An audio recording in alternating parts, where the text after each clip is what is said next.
omukazi niwo omukazi akusobola kugenda na gamba abaana bawe bigambo abaana nibatandika kurura nka adui. Most of the women abenduzire these days bagenda nibakuchinga abaana nibabagamba ndi ise wanyogo mubi ise wanyakola kiti so abana nibaganginga up against the father. Ba omukazi ararolera abasajja yadde babi kubarolera baitu wewe pick.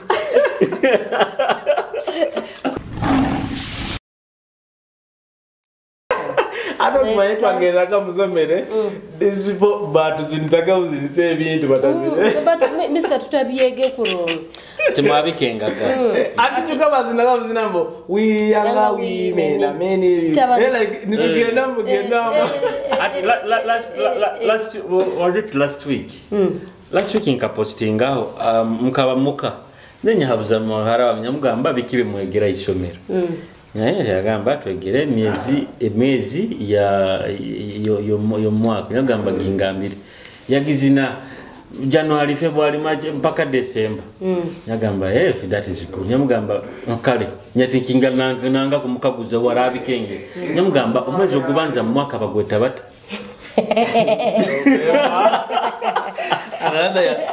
akaza yatekereza akagorot akamwamba omwezi ogusoka ningo mbekalo kugusokaguza November kandi niyo November tu nyamugamba kando kwa kabiri omwezi gukubaza kando kwa kabiri December. So I realized nti abana bakubasomesa tukuramu but they don't understand because umwana barana zine myezi from January to December kyonka nokimutemera munti ngambira omwezi gukubanza mwaka kambe namba they have just started learning in years teneko muhe mobwire ayege do not rush the child no batandika kwe it is tikina kutandika kwe it is confusing children omwana ne bujja kutandika kukwataniza orunyoro omutandikisize iro rujongo hati bata bano bakiyaga orunyoro mu masome kana it is nanka omwana ajja kuzina 1 to 20 atamanyire 17 niyera kana tamanyina 17 nikyoki baita amanyire 1 up to 20 tamanyire 17 ati nyo kumanya 17 mu runyoro it was it ye yangambire yanyumize story ya omwana wa sister na amanyire kubara bino mugamba mpe miyembe anya 3 na kugamba chibimanyire na leta byada byo baita amanyire kubara baita zimanye 1 2 baita nyo bana mukabagenda kuruga banti nyo muleke no kutereza what teachers burdens omwana wakutandika kusoma ine myaka inga ane myaka 3 aha isa batandike myaka 3 aine myaka 3 by 3 years akira abamanyire 2 abamanyire 3 abamanyire 4 mu runyoro tiniko kikusigikira mu runyoro oba in English muramu bazorujungo muka but you understand give the basics omwana omuka such that agende kulabe na yongera obongera but my concern is abasomesa abantu bakusomesa abana baitu bintu babikenge ubadde teaching them to please us inti barabire biza mungira nikeke mukwenda no omwana musomesa kinta nikeke mukwenda omwana abe na magi omwana yegi some of us we are not looking at abana baitu bagende bafune good grades now because that is not what you are looking at nikyo mugurukira masomero nka St Bernadette nka St which other school which other tradition St Bernadette Kwegesa and the product public Hoima public Kwegesa that is the truth Hoima public those government schools is Kwegesa kandi they teach and more so they even teach in they have murunyoro like up to from P1 to P2 basomesa murunyoro then after P2 third term notandika kusoma murunyoro hati bwakuru mwana wa yegere basics hano murunyoro up to P3 ni wana mutwara private Kwaiga gorunyoro ni keke ekyatukonyeire like tukuruga up to P2 ntwegorunyoro hati we kihabuzo kiyo habuize abegesa bano bakusomesa kutusemeza bana barare oba bana kukenga it is the school that you've taken your child to that will determine whether mwana akwega akuprogramming arabe oba akwega to be able to but we all don't interama somera abantu get to warrant gagaliga man Anti ni gagu mu. You get it is high time abantu maybe abakutuwatchinga kukingura amaiso gabo bakenge nti amasomero ganaga biki they after pleasing parents. They are not after mwana kumusomesa ekintu akikole. Bakubato sakusomesa mwana ange akabara from 1 to 10. Baita atakusobola kumpe amabala abiri. Ngamugamba mpa amabala abiri atakusobola kugamba. Omwana ange na baza January to December. Baitu ngamukaguza omwezi ogubanza mu mwaka atakugumanya. November. Iyo bano gambaki. Nyo kubakia wewe nikisoboka nyo mwana wange kumwegesheza emyaka 5 kubanza but I don't have enough time and because of the nebirakiro bya government of course. Speaking of children, I'm going to take you back a little band in your video mukabwinike. Akabana ba displaying the messages that they were. Everyone has seen that video. Nangi nibonya karora nibonya karora nkwenda tubaza abana. What do you think of those girls? I feel they did the right thing to confront their parents and all that. I feel they did the wrong thing to confront their parents. They did the wrong thing, of course. But like I think okujuka mtubaza hali nanka hali tukabaza hali okukuza abana traditionally nokuza abana this urban thing kine kyo urban thing kino kiri urban no muzaire no mwana kusobora kugamba tata we nti kino na kino baitaira buli mama we watata no mugambe bintu notandikota. Auntie, here's the thing. Me, why I feel they did the right thing. However, they did it in a wrong way. They did the right thing. Banti, iwo mwana wawe tokwenda holding accountable kozere so. Accountable for the nsobiki baba ibakozere. Omuzela kava kozero nsobiki. Nsobiki yogama kazoni yogama takanaka akagenda yeyenda aheru manya biki. No.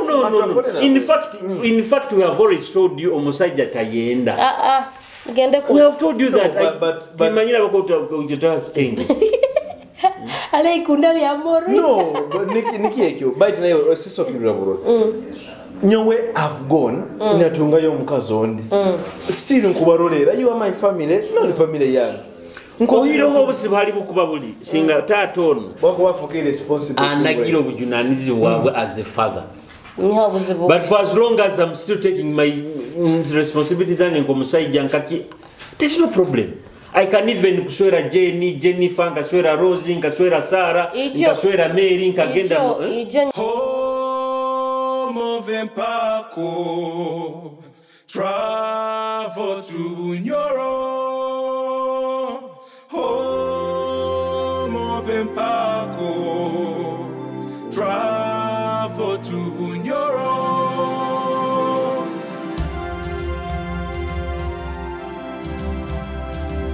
Travel to Nyoro. Mbege ninyolekea Patrick some statement, some quote from Saija Kaba preacher ni wamwita Man's Munro akagamba a man's a man's success is determined by how he treats his woman or his family. Ogo yangamba share busayo yagamba no, it is true. Here is the thing. Iwe okusogenda okamara ebire bisatu takuli. No, yes. No. Yes, wakasiba biro makumi. Tingambira kusiba. Nati nikokura kusiba tani. Biro makumi. Okay, yes, wakasiba biro makumi. But here is what I'm trying to say. You know you have to survive by eating food, right? You know you have to survive by drinking some water or some liquid of any kind. But then by to part to sponsoringa ya maizi. But then oromrangira waka juice. But then iwe okwenda iwe osobole kulia baiti wa mkazi wao mkata koraki atalia. Now it comes back to the man. But what kind of if eating? You do not want, I'm talking about food now. When you stop thinking about sex, what's your problem? Of course that is wrong. As a man, no urabo genzo ukarubata nkaho, you have to still look after your family. No, I brought it in that context.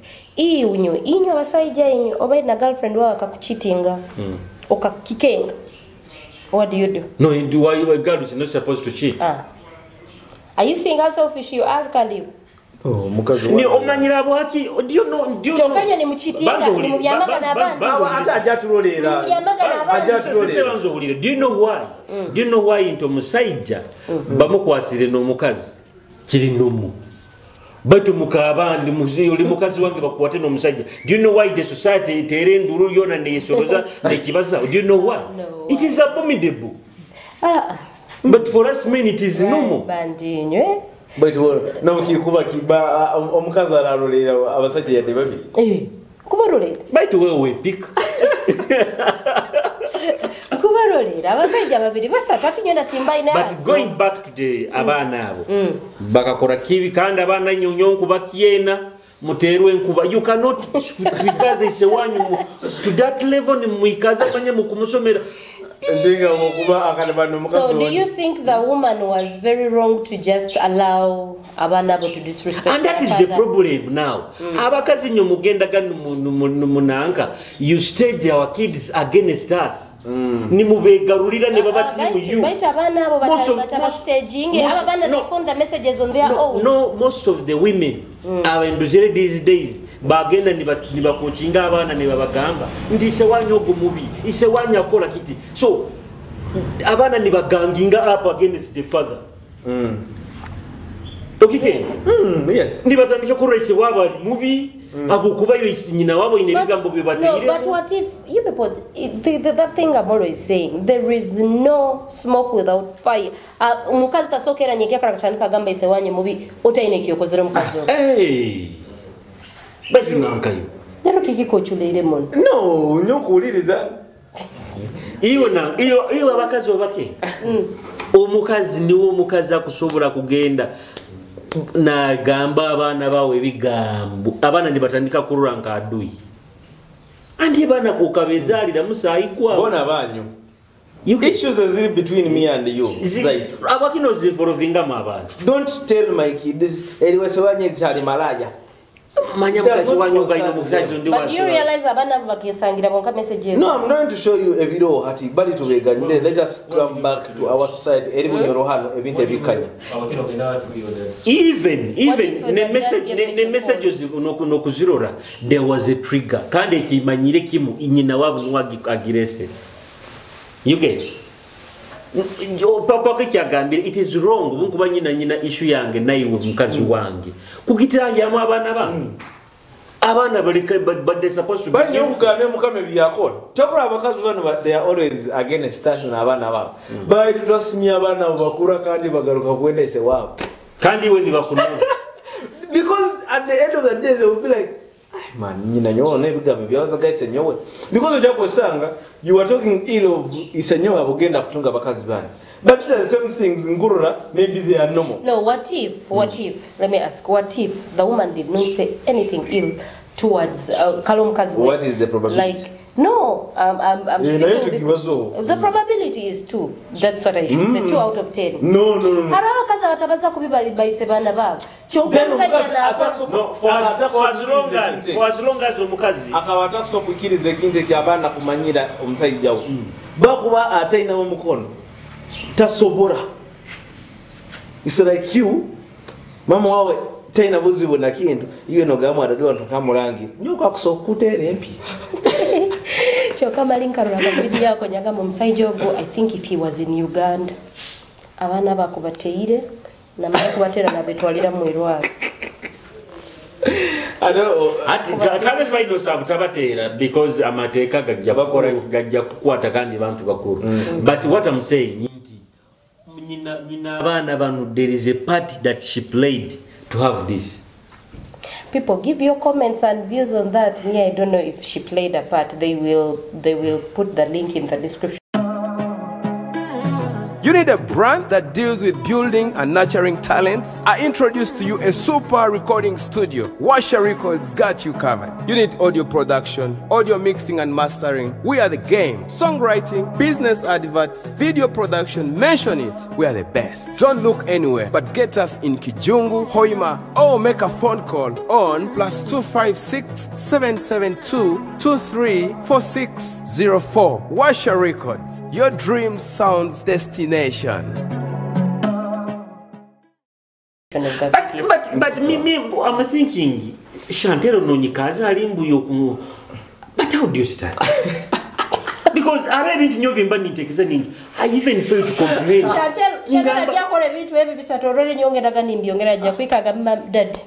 I think I'm bisexual.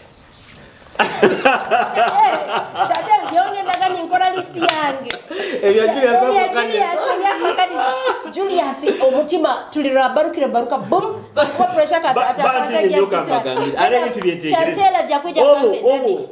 Chantel na ikara ona ya yesimu na atandika konsomera daddy stop cheating okakwana Jennifer akakusendekera ye baitu no risiki kiruno mama rona rokuisane But if that happens, me always, I don't think I can do anything to Jemima. No, I'll just look on. After all, like the way that man handles just no, me this is the gamba omwisiki akozire ye 25 akozire aizirenka mu makaga oja mutera omuteke mu keki yaka ekia 25 years zatarabire.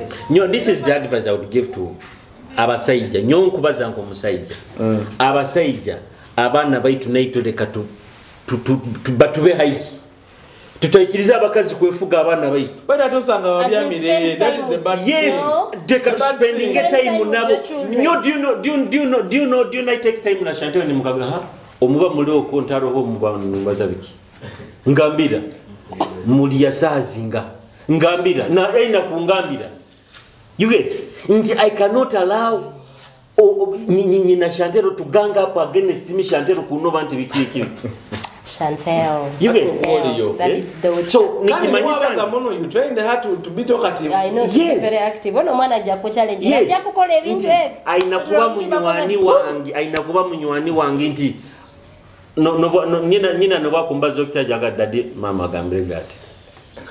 Nti abasajja baloko nti abana baitu let's also give our kids time. Hiyo kimayalo family is bakutera because of you're reporting someone. No wakuba sobeze ni bakutera tukarugamu ya urugambo no mukwa kukozere kintu tukozere kintu hano tuwe namba katweta tutera rugamba ni muko sise aro rugambo ruli rungi for my good nyina tasakuba namba zo kibi nyina amana kakingamba. No, you just ignore things. These are things. How many things Julia say bakubalizo behind? Of course I ignore. Like you don't even know them. There is a ntalika kutera makasani because a plan is in kazi nzija gradually ngamba ateka kuba ntajja kino ati nikisamba nikiremesa you get because nti ekintu kino abazaire abamama corrupting the minds of our kids kija gradually ndombo inese white ati mujja kunywa chai ni sewanyu takuzire sukari but sometimes even mama so kubutabaza kyonka natabahereza na za option nti sewanyu taina sente tujja kunywa chai buso Julius, there is one thing you guys are not realizing. Sometimes the mother doesn't have to speak. No, they speak. No, they don't have to speak. Sometimes your actions. I've seen. Do you know? I've seen abakazi baingi muno. Sisa kama habuze ekaguzana. If your mom and dad are fighting, what do you intercept? Does it concern me? Exactly. That is it. But if I hear that is it. But I've seen nakavidi akandi omusaija omukazi n'abaana nibatera omusaija nyise wabo. Omukazi aida baharabi they have gathered to beat their father. Probably that man did something. But can't you will do something to your father or even abuse them, then they curse you, and then you start looking for blessings everywhere.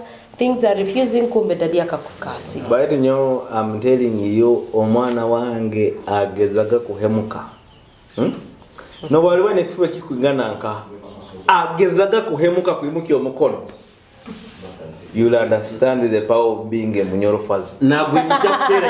You'll understand the power of being a Munyoro father. Yes. What? You become a bad father. You become a bad father when you're not doing your responsibilities. But for as long as I'm doing my responsibilities, But I don't know because as a of father, see my way. of course, but you get to a level, no government, you're not doing this because of the wife. You're doing this because of the kids. But for as long as we have kids, Julius, because of the competition they have between themselves. Two things. Let me tell you. In fact, nakiomba ninjakira tukibazo. Nanko speaker wa parliament. Tokura asimire emirimu ya magogo ya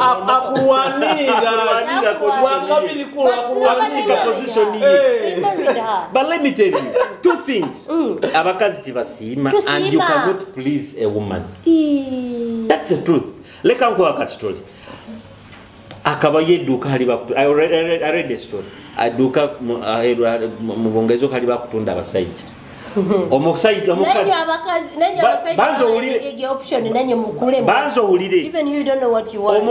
omukazi yagenda kugula omusajja yagenda on first floor bagamba abasajja abanyakuli munu bakora baine emirimu yagamba I cannot settle for just a working man yagenda levendi mbabasajja bali munu bakora kandi bagonza n'abaana. Let me try another level. Yagenda okurora nti takamatire takusima yagenda levendi ndabasajja bali munu bakora benda sente kandi they are handsome yagamba yagenda hand ali alikira levendi otakusagaruka levendi ero bagamba nti now we have seen it you cannot please a woman, they don't know what they want.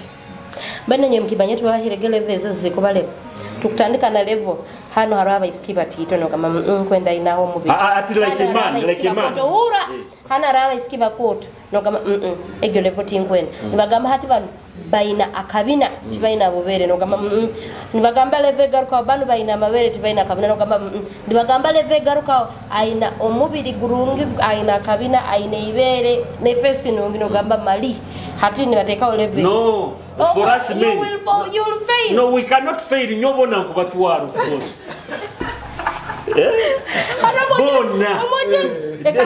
You get? I'm supposed to have them.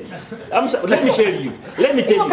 Sister, when you come to me, when you're my girlfriend, okaja na banywani babona basatu.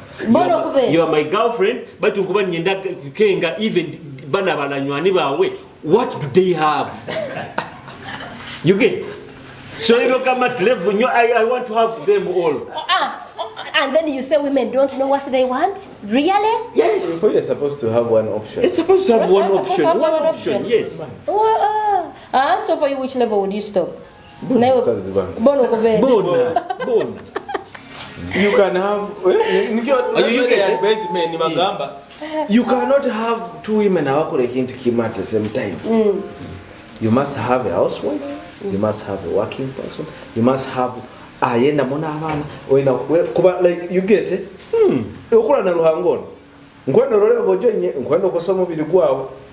Actually the most advised thing we give men is to look at their bodies. Mukama bwe yalina kuhanga akakwa. Liso bulira yanga dino lijakwana liratatibu. Omukono guno bugula yoka guno kujja kwa iyo kimayi guno mukono ni gonko sago right guchwekerege amani gona kusoga kwa okuguru kuno bukula nanka ndachodera omanyalia batatazairwe nemikono doza dugahala but nawo ruhanga aina parts ya bahire ziri strong dusanga taina mikono baitu amaguru niga I've seen omusajja omule mataina amaguru ataina mikono bana alimisa amaguru nali makurungi. You cannot have one woman. Ruhanga abaho hari patera ya kutereja kukolera. You see, just like you've explained, God understood, even us we cannot have one man. No! What is so hard for you to understand? The theory here is a man can provide. Yes. Even a woman can provide. A woman can provide kids. Let me ask you. Not for many men. Kusobora kuruga mu mbaju z'abantu bayinga. But me nyama gufa genyina ana kusakuruka homu akarugamba babiri akarugamba inga ona ni baruga muri nyuma oruba juno you get a man can provide to as many women as he can. How are you going to provide? Anyway, so you think that the speaker is just fighting for her position? Me, I feel like she did a but that's the truth. She did a very good thing. Of course, even me, I would love my side chicks to gift me.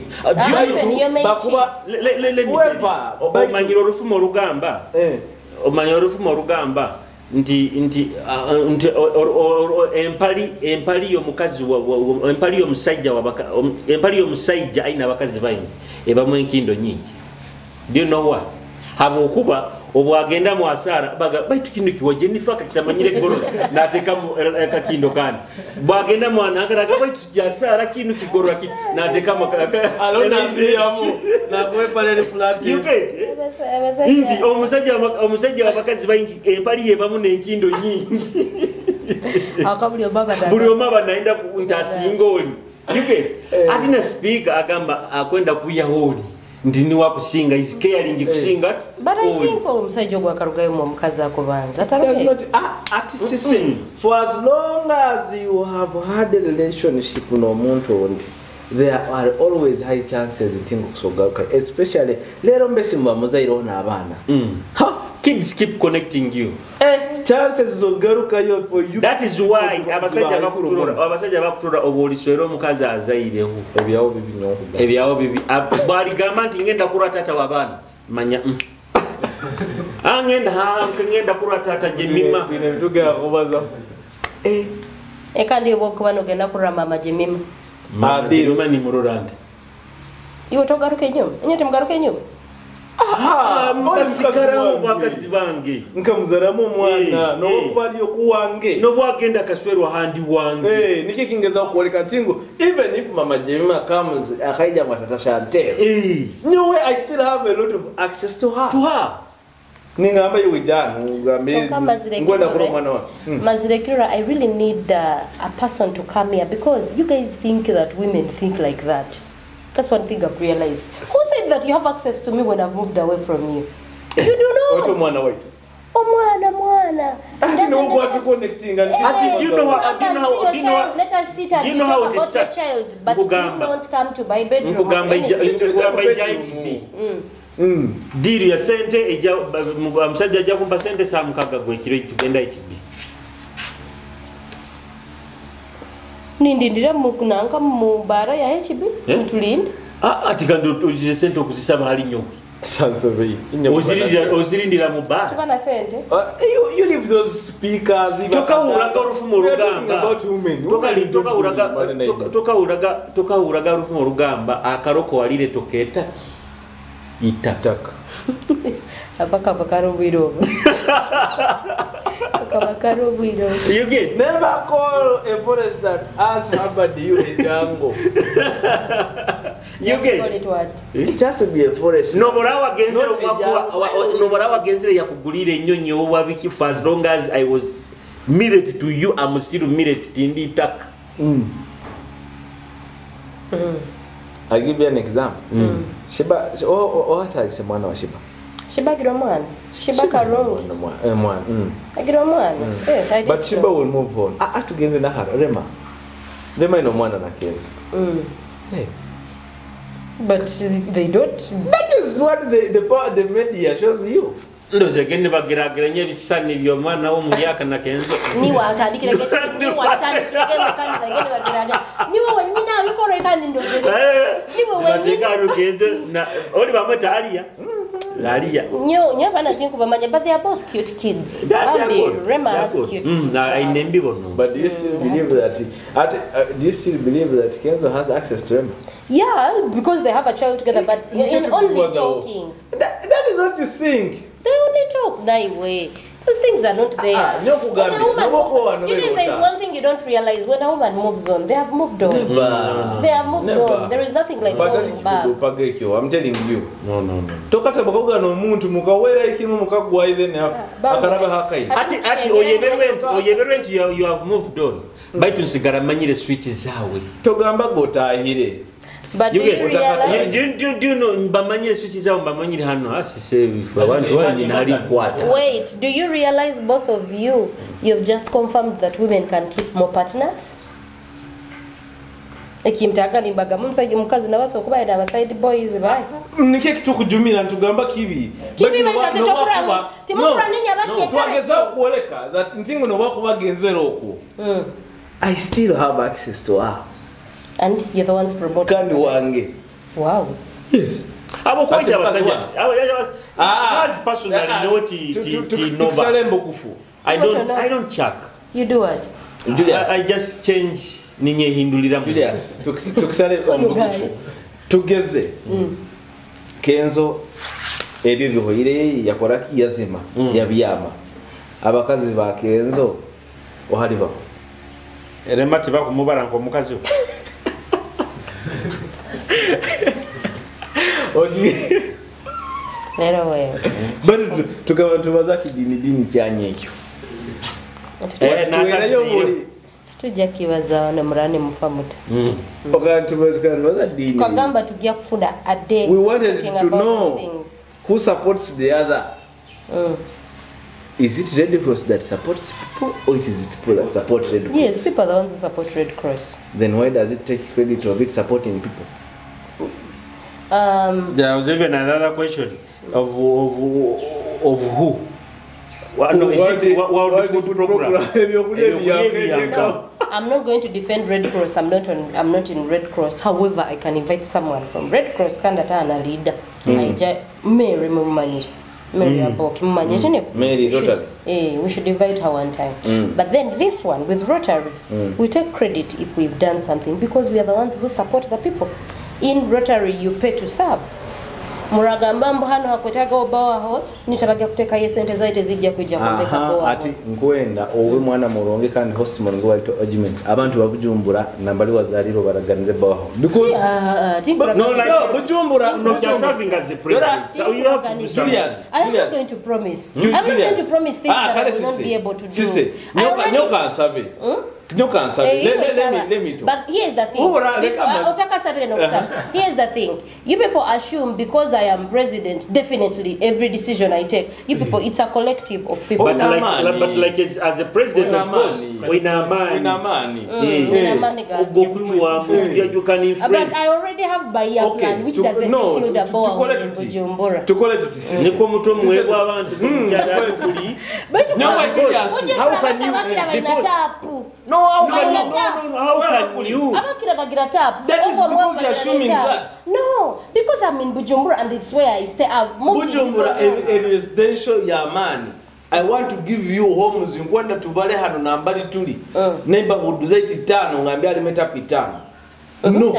Tizili mu nikyo kuolecha. Kale mubaletere nanka public tap area ya public. Ogenzere hara. The nearest borehole eya Bujumbura kusavinga erinka.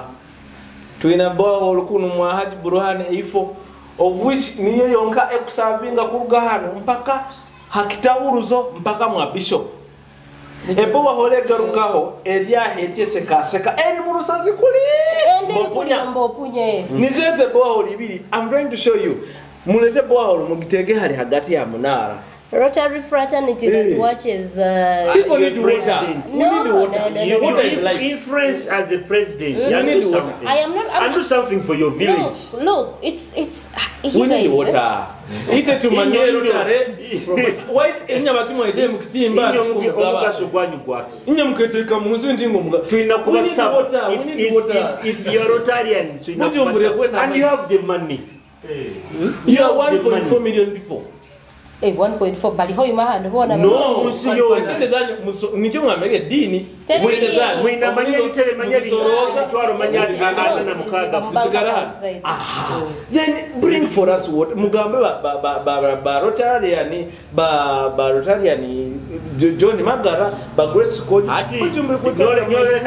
nyole kamiyambe musabe kutina. We have a president of Rotary Club. Not a Rotary, I'm a Rotary.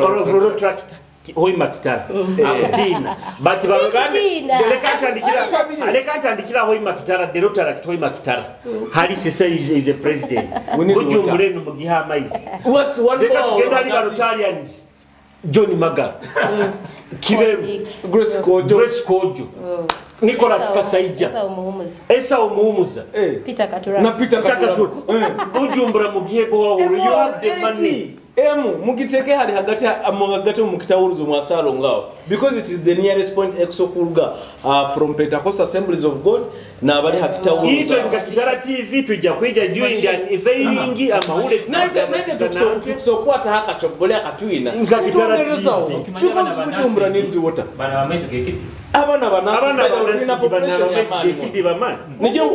yes we have hot hostels here aba hostels abanasi nijo ngambia we really need water mbujumbura hano and iwe twina president bojonga atembe njojo ayijuna mawa hati president tuina president wa Hoima Rotaract Hoima Kitara Rotaract iwe tusabire bo kirabye kinchulere no kuchule ti kirabyawo ekinchulere no kuchule I've done the simplest of things inviting you for our fellowships even that has failed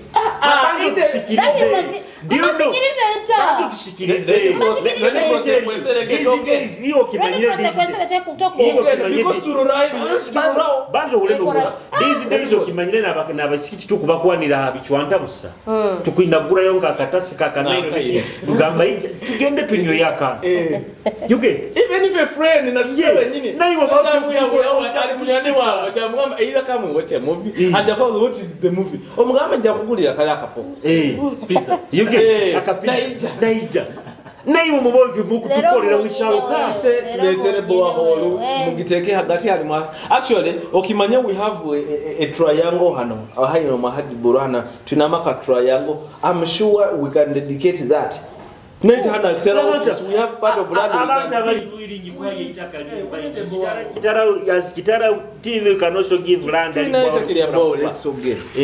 we need a borehole just one because we have hostels around ezabana banasi what is expensive abantu bakwasala every single day kubugambege our next neighborhoods bokubano zibarabara iwola office za Kitara TV ite tulibagaiga we have water you get but alaba tabatina capacity yokuba na maizi akikumanisa nyo abanyikara hayi bujumbura bagaiga habwenso nayi wenyine oli mugaiga abokuba batinya mazima gali I'm speaking from experience bujumbura rugurukuli abakirabona either they have tax or tax ati webale muno kubaza bujumbura ruguroko amaizi gajayo murundo omwezi gwona if you don't have a tank ebyo bibi no ati yes nikyo kula bakateka itaka erugurukuli abakumira but nazo zikuoleka amaizi gakubura bujumbura matizora. But as we speak about Rotary or Rotaract helping you with boreholes, national water yokusasulira but naye improving services like for people who put their taps mumakaga baleme kubaha maizi murundi gumumuki ogambire mu wiki mukino bojogaja kandi wekane ruguro ata okwana nyowe bani bayinatanga abana baligaja murundi gumu and the tank loans are expensive bani bakuja bagamba they giving out loans no sange tanka imiyo nemu okusasulire 5 million 6 million you get but baba is another ati bine ebalima bulima babeta bata ebalima bulima shallow Oh, shallow wells. Of course, it's expensive. But shallow wells are expensive. It's expensive. And the bank is claiming no, you people, actually, you people, the place to go to get Kanimbaterera Karango. Kolping development Kedep. Yeah? The Kolping family at Pulikiriatet. Those guys, their tank loans are cheap. But they a tank already $1 million koto muno obyakusasula $1 million nekichweka. That is expensive. No, that is cheap. You gamba 5 million. It's expensive. And remember, you're not paying once. You're going to pay like in a yes, 3 or 4 years. Yes, even if it is 6 years, if it is 1 million, at least 1.3. And remember, they're going to do everything. They're going to do everything for you. But the tank and for you, once you get that loan, they build for you everything. You cannot say you have come to improve my life.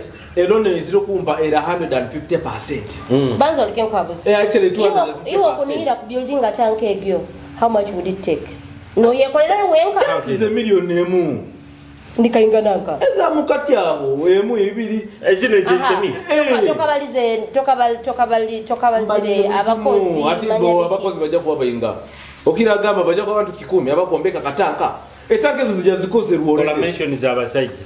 mentions zabasajja. Washa records travel to Bunyoro. Bajukize na Miss Bunyoro. Miss Bunyoro is going to happen. The finals are going to happen at HB on Saturday. Please, the table is 300,000 and it is going to be arranged like the Serena way. Please. Yes, the Serena way. Invites. You're like invited. Yeah, it is very much corporate. Come and dress up. Come on red carpet. Cameras. Kitara is going to be there. CEO. By Nindorobu Sana, one of Numire Munalinki. And Wabalinki. Mujem supporting Bunyoro. Omuboine nendo batagindwi what CEO nenda yeyonge akasente kakuija murugebi akasente kakuija come and be there at the finals of yes, on 12th on Saturday starting 4 p.m. Table yemtwara sat but trust me you're going to have an experience you've never had before. Bahereze number for reservations abakwetaga give us no let's give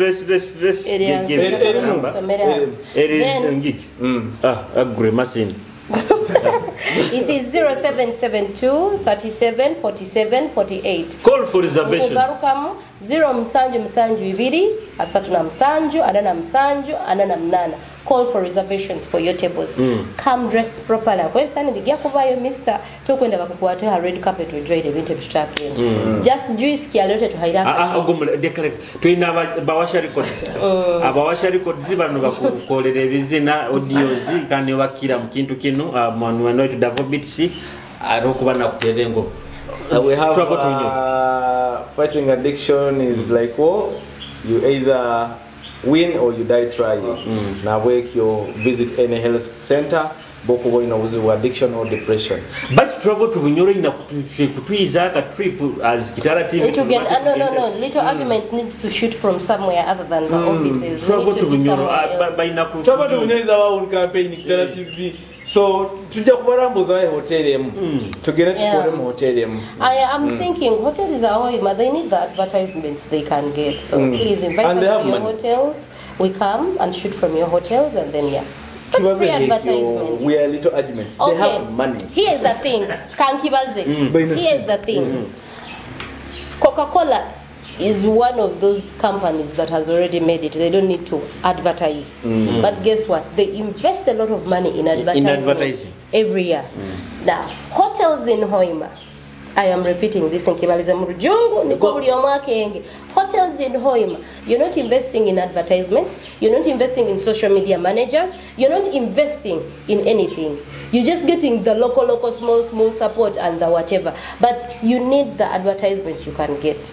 I am going to say this. Us, when we come to your hotel, we are going to tag you, we are going to advertise for you, and you reach out to a bigger audience. But if you refuse to do what was digital marketing. We have and then another thing, please, abantu ba hotel boje murani mu hiring aba social media managers, let them be active, honestly. No idea as hiring a company like Kitara Media Group. It is a company full-fledged with the offices, with everything, with the big. Because sometimes, but from that personal, whatever person, but come to the company, Kitara Media Group, but a package of digital marketing. We come back. Relative, what is digital marketing? But because I know digital marketing and everything massage. Boba tekeza kupostinga. Digital marketing. Actually, let me summarize everything via digital marketing. One, are social media management. Neho mali Facebook, WhatsApp, ne FCA. Two, are SMS marketing. Neho SMS. Are email marketing. Oko kusoma kundi. Are content marketing. Nehali YouTube. Content creating. Content marketing and different. Actually, YouTube is actually totally different. Though people see, you get it. So niyo bya bangubang alimu calls. That is digital marketing. Even maybe abangubang. Aloho website kunanga. SEO ya website zabu searching optimization. Aloho paid ads, paid clicks. byona ebyo biri mu kandite hano tukubikola Kitara Media Group. Actually, Kubaza Kitara Media Group, even us as Rotary, we hire a media group for socializing any event about Rotary. Yeah, but you have never But given us an extra. Rotary is the other side, not here. For us, we don't hire anyone. Hey, We're not hiring anyone. But You don't have a, no, you don't have a page or whatever like Kitara? For us, Kitara, we have a page and it is managed by someone. No? It's not Raymond. But why do you have to assume that it's not Raymond? Omanye kuba nekindi yutaka kwenyumirizamu. You be with rich relatives. We are not seeking for money. Give us opportunities. No, you're forgetting. You have me. But here is the thing. I also found By to president. You president. You are president. All I know we serve only 1 year. I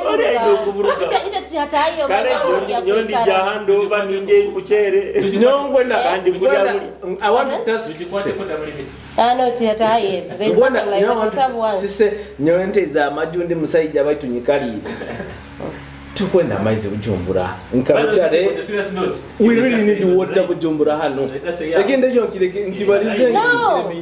Legacy Young is not going to be determined by me bringing a bowl to Bujumbura. Please. No. Just no one. No it for the you know, let me ask you. I am the one who makes all the do decisions. you know why? You know what? A message to Nanka to Ruyonga, our MP. Ruyonga is a Rotarian. Exactly. I was we need water. You were president for Rotary Club for only 4 months now. 4 months now. Oh, do you know why? No, 3, not 4. Do you know why you are seeing President Museveni nyinyi complaining ngambu RDC banyankole bikibya mabikibya? What? Obanza ku building your own people. You get? Inti abantu abandi bona bajja kuwamu but your people bosembeize tibajja kuwa. Boitu. New foundation ya building ireki. Onanka tutu agenda hara. Bazo tunizano kamera. Nyo wala unja kusaba bawo lagireta. Owensonga. Owabijombora. Owensonga nanga Ismail Kasule. Owensonga ate kuna kwetaga yawe tuli bantu be. Ismail Kasule. Ismail Kasule abantu babujumbura bakwenda boa hole. Ata twetenda hakuna kukupenda na. Eno tuli Hoima West, Hoima East. Ebintu bino timbikenga ko. Eno niyo bageta Hoima West. Eno West. East. Eno West. Ruyonga ta MP wa West. West ya. Ya bulyo. Eno West. Baitu Ruyonga na Ismail Kasule Asinasi wasite bona na because the city we are just not even a kilometer from. No, we are in the city. From the town. Yeah, we are in the city. But this is a city. No, Kumanyisa town. But we have no public water. Buli in season is kuraini. There is public water. Tuina minister wanankono. Na minister na Mugasa for public service. So you guys, you're here. Nay we Rotary president wa Rotary. Inyo minogu hiyo kimanyire hiyo kimanyire this person here. Actually, we had as traveled to Bunyoro Kankibazo. One of the main things they took with the campaign is improving abantu kuba na sente zawe. How? We want to inakongera home hosting. Home hosting is where people do cultural tourism. Omuntu aize hoima kumanya Julius abiyamata aliakie kilo bwaimuka akoraki. What does it do during the day? Bubusweka bakora just menaba. Visited Mugasa's home. That is cultural tourism. It can either be research or for you. Hati, you as a Rotarian, you have access to Grace Mugasata Rotary. No, Grace Kojo is a Rotarian. You kimanyire. Rotarians do not host fellow Rotarians at a fee. Yeah, we don't. Hati no nanga mura na tere jesi manyoba agenda nka we need your stars mutandike kutwekwa. But today we are not discussing Rotary. No, of course you do. When you visit, you cannot have a fellow Rotarian. Ati mukwendanga na nyenka. No. Naburo kabano tugamba ferro direct mugenzi wanu yakuba yali na crashinga mukwendanga na nyine.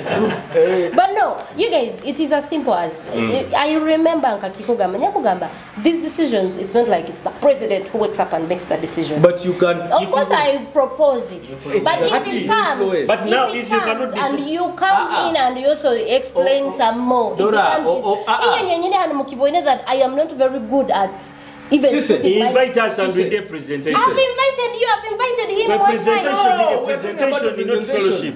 Yes, auntie. Mu fellowship, auntie Wait, muina not kuja. to pitch. Muina kuja. For presentation. Muja wati jebe to be discussing after. Right now, Trouble to Bunyoro really needs heavy financing. We think about Kitara Media Group. We need heavy financing. Aboko omanye kurambura like kuruga hano genda kibiro. The least fuel you should burn without eating in a bit emitwale tan. Had to take a production team yaitu. The list we need per show is almost $1 million ezigenda mu mukaaga. Ijueri tukagenda kibiro, we are going to show you those clips. Do you know a simple team abantu basatu, it cost us $1 million. Team kubaza bino just kwehemba. But I'm trying to show you that ite tweteire mukintu kuongera tukajja group osegena mitwale nna. We really needed sugar. You need to go there. Okay. For Bujumbura, the retractors, the Rotarians, Minister Oli Bujumbura, MP, Honorable MP Ruyonga, Owensonga, Isingoma Patrick, all of you the MPs.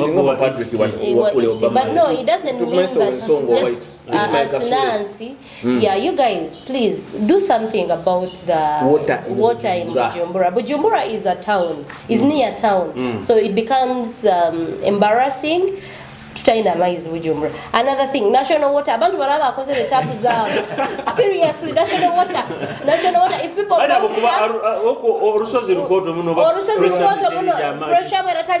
let them do something about at least giving people 3 times in a week. Bamanye that those 3 days amaizi gaba.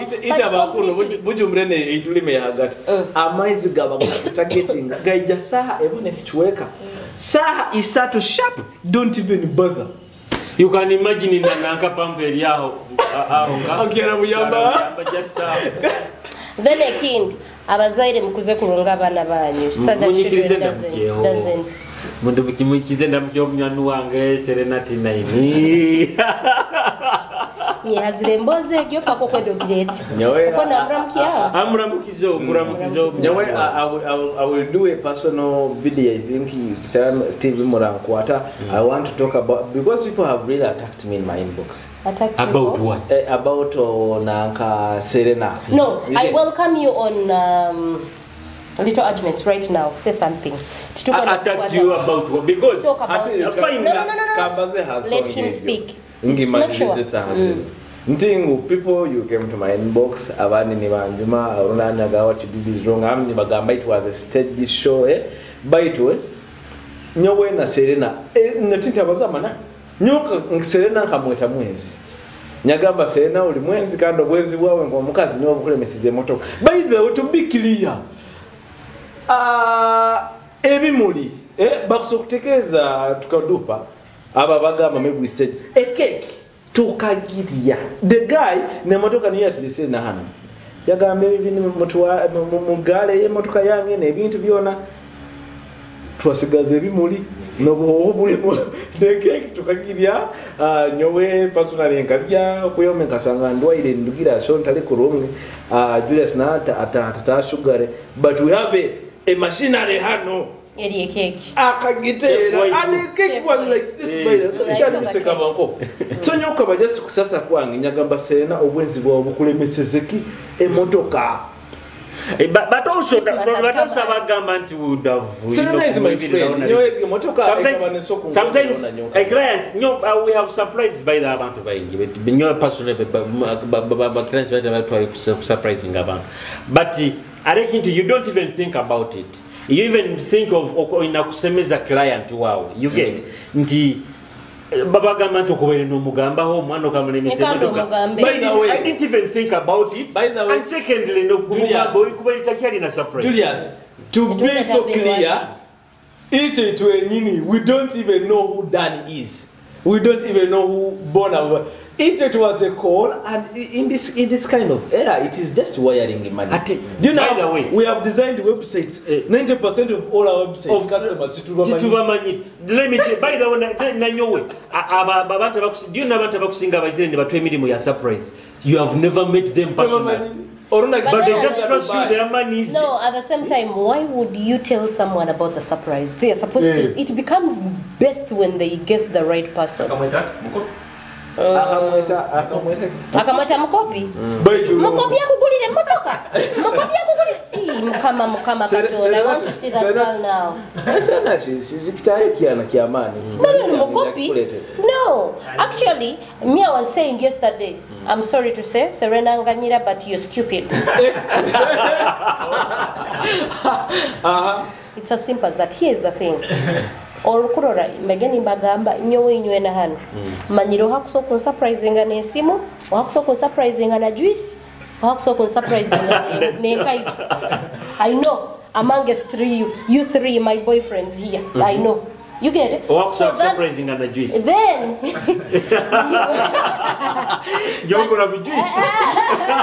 But then you realize that Serena Pakakaba Manyire capabilities amongst the people she's sleeping with. But she decided to use emotion. I'm guessing Omuntu Yabalize, that is the person she loves most. What I think of, because Serena from the Rigambo we are done. Serena had asked those things. Exactly. But what kinyate niyo system ya basakaza ibaina nti mugani mugamu kwenda esimu. Kyonke esimu no bisaba abantu mkaba. So when someone gives you a phone, you don't know ohagi kwai. Because abaisikimu dana hagamba bojo nkurolire yabazagorutero nkurolire mukari yawe ni myako irisende za video nikimanyisa Serena initially esende za video zibaha abantu mukaga abakuzisasura me have seen araba isikibendo zire ndibarentinga but rent kusasura abazaja abakusasura enjwe bali bayingi omwisiona kera hawakia batabakwata omojo na ugamba kusasira akazi kange nyoti atoralinguriza because remember in most cases kaikara na kazi ni wako orunagamba even in most cases oja kusanga nabakumpangisiriza enju bali basajja balina main families kuno naije ogakujjayo takujjayo agena mu hotel na mugamba abukuba ona musika mugambire nyonyikara na ukazi ni wange tosokujjayo oruni wakujjayo just akujjayo but nothing happened no bana join na musana atoli nagamba nyoko na kumkombi titali convenience ya mani tumali tugendega oransanga gari akabale gari zote mundu. Me, I want to conclude, ladies, please, in whatever you do, be bright, be smart, but do not be stupid. But travel to Bunyoro, Kitara TV. We are happy to host you always, and for your websites, social media management, Cable 256 got you. Mutebwa kiamkaga kino. Red carpet. Mujwale kurungi bairaba. Red carpet is for dressing well. Miss Bunyoro Foundation Hoima City presents the 2022-2023 Grand Finale this Saturday, the 12th of November 2022 at HB Hotel, Sister Jude Hall at 6 p.m. Come witness the crowning of the new Queen of the Land of Oil. This pageant is proudly sponsored by Movit, Link Buses, HB Hotel, Daj Media, Kitara TV, Breeze Motel, Adams Bridal, Sylvie's Beauty Parlor and Spa, Dupri Ashes, and Bunyoro Kitara Kingdom. Attendance is by invite and reservations. For more information, call 0772 374 748.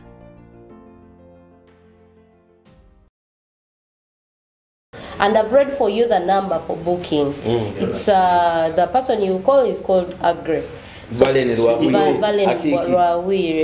the one organizing this whole thing. It is okay to say that. I because don't know me, nyawe mtabani wa bagonza wa Kitara wa Tibeta wakazi. You get so it is okay to say Agro Valley Rwawira Kiki mtabani wa Zalia. Exactly. So please make sure you're there on Saturday. We are happy you're here. Abali Dubai, Abali Monsiza Heru, and my friends from South Africa and Zimbabwe. I know you're always complaining I should speak English, but don't worry, I'll interpret in your inboxes. Peace out. Home of Empako, travel to Nyoro. Home of Empako, travel to Nyoro.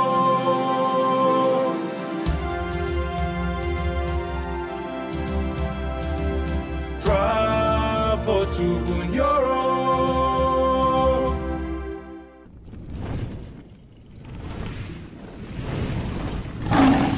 Kitara TV, Kwegesa, Kumanyisa.